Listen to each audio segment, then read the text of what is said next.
Thank you for inviting me here. How you see the world is often defined by where you come from. Now, I'm a Hindu. Hinduism is most probably among the most ancient living religions on earth. And Hinduism is a part of the Dharmic group of religions, which also includes Buddhism, Jainism, and Sikhism. In many ways, our worldview is fundamentally different from the Abrahamic group of religions. The Abrahamic group, as you all know, is Judaism, Christianity, and Islam. And could be argued that Western atheism, which emerged as a reaction to the Abrahamic religions, also has many of the features of Abrahamic religions. So, how is our worldview, the Dharmic worldview, different? One of the key things is we don't see the world in binaries, good, evil, black, white. We don't see the world that way. We see it in shades of gray. So from this perspective, how do we answer this question that God is a delusion? The question itself is incomplete for two reasons. The first is that according to Hindu philosophy, anything that has a beginning and an end is temporary and hence an illusion. The Sanskrit word for it is Maya. So therefore, everything, including the universe, because it does have an end date, is an illusion, which makes this entire debate itself infructuous. But there's a second concept on reality of Hinduism that I'm more interested in. It says that anything that has a purpose and function is real, even if it's intangible. Now, let me explain the second concept a bit more. We've all heard of Carl Sagan, obviously. Carl Sagan had said that all our bodies are made up of water, calcium, and organic molecules. This is a scientific fact. Now, if you pick an amount of water, calcium, and organic molecules of the right proportion and throw it under a bus, nothing will change. Nothing will happen to the bus or those elements. But I'm not about to jump under a bus, very obviously. Right? Even though my body is made up of that exact proportion of the list of elements that Carl Sagan had listed. Why? Because I'm not exactly just the elements that make up my body. There's something extra within me. And that something extra gives purpose to the elements that make up my body. Therefore, I have a purpose for now. Therefore, I'm not an illusion for now. That's the way it is with me. That's the way it is with all of us. And that is the way it is with God. If God has a purpose, then God is real. So is the real question perhaps not whether God has a purpose? Is the real question that why does the West not feel a need for the purpose of God anymore? Or to calibrate a bit, why do most Westerners not feel the need for God anymore? I think maybe the answer for that is in the tortured relationship that Abrahamic religions have with science, or more broadly, knowledge. Any scientific truth that is in conflict with Abrahamic faith can be called as blasphemy. And that sets up that magnificent duel, right? Abrahamics and God on the one side and science on the other. And you have to pick one side. You can't have both. How does Hinduism see this debate? Well, first of all, Hinduism does not have a doctrinal concept of blasphemy. So there is no scientific truth that I have to deny to prove that I am a good Hindu. Simply, the concept of blasphemy doesn't exist. But even more, Hinduism has a different relationship with knowledge. Let me explain that through, taking you to the book of Genesis. And all of you are aware of the Garden of Eden, right? Broadly, what the story was. God punished Adam and Eve because they ate from the forbidden fruit of the tree of the knowledge of good and evil. Correct? Everyone knows that? And most Abrahamic religious scholars say that good and evil was a metaphor for everything. So therefore, essentially, Adam and Eve were punished because they ate an apple from the tree of the knowledge of everything. Now, I'm not deriding this philosophy. Knowledge, if you're not prepared for it, is often a path to unhappiness and destruction. And it can be argued that you see a lot of evidence of that in the modern West today. So if your purpose is primarily to just simply be happy, then maybe it's a good idea to avoid knowledge. Innocence is bliss, right? It's a fair call, right? Just remain innocent, remain happy. How does Hinduism see the relationship with knowledge? Hindu philosophy does acknowledge the risks of knowledge, but still tells us to go for it. To put it in terms that you may understand, Hindus wouldn't be told, don't eat that apple. In fact, we would be told, go for the entire freaking tree. But what we would also be told, that before you go for that tree, prepare yourself so that you can handle that knowledge. This is essentially the concept of karma and dharma. Learn, evolve, so that you can handle that knowledge, and then learn some more. And keep learning till you learn everything that there is to learn, till you have consumed that entire tree. Then you become God. You attain nirvana. I'm sure that's a term that most of you would have heard of, right? Nirvana. This is what the concept of nirvana is. You keep growing, keep learning, keep evolving, till you learn everything that there is to know. And then you become divine, because you attain nirvana.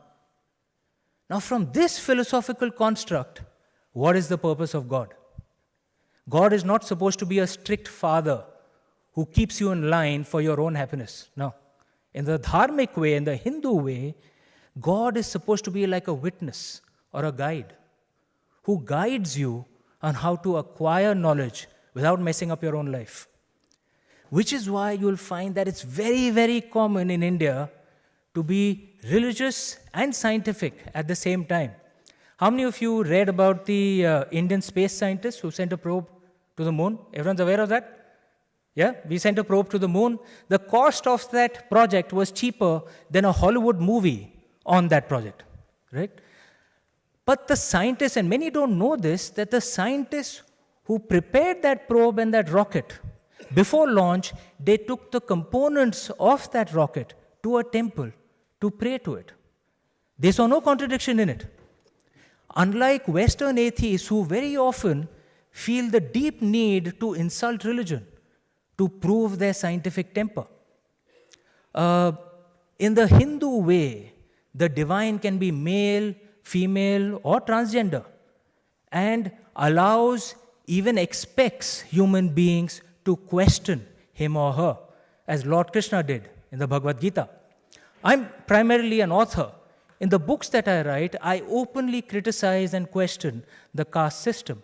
I write of powerful women.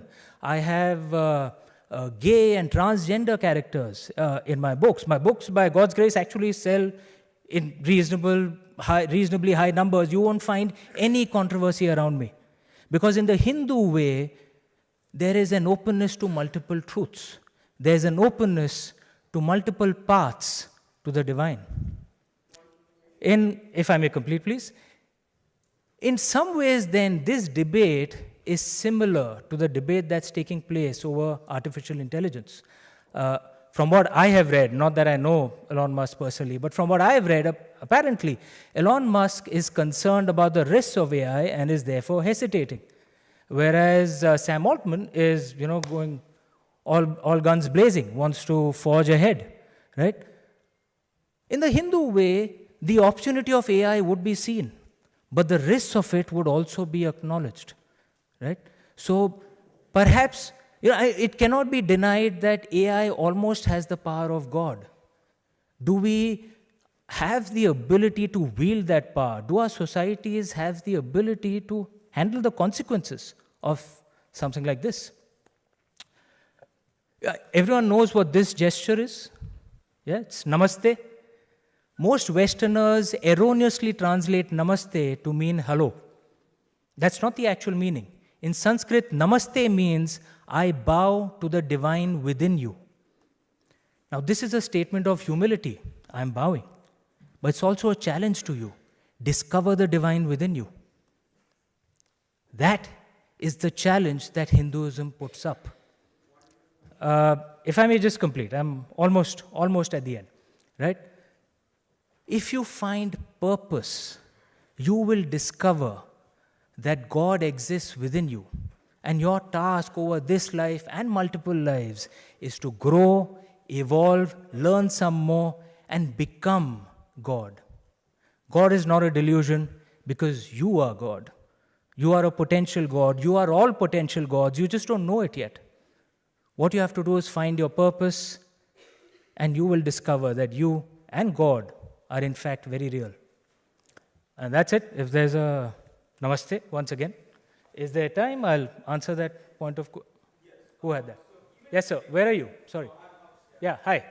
Yes, even if we both agree that the universe is an illusion, that we are dualists, and that we are not fundamentally made up of the molecules that make us, and that West has an aversion to religion, and that God has a meaning, and that dharmics are the only people, an exclusive class of theists that believe in God and science. Oh, no, dharmics don't believe in exclusivism at all, but carry on to your question. How does that still reasonably conclude that God is not a delusion, or on a digression, that God exists? Good question. Look, it's like this. One of the things that in fact, this debate happened in one of our Upanishads. One of the things that we can be sure of is that we'll only know the truth when we die, right? So essentially, we have theories which explain facts as we see it today, right? That's actually what theoretical physics is also. At many large levels, I'm sure you've heard of dark energy, dark matter. No one really knows what it truly is, but just it's a theoretical placeholder to explain facts as we see it today, right?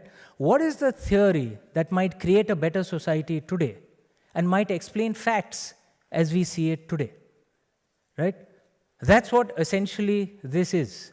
Can we claim that, that this is the absolute truth?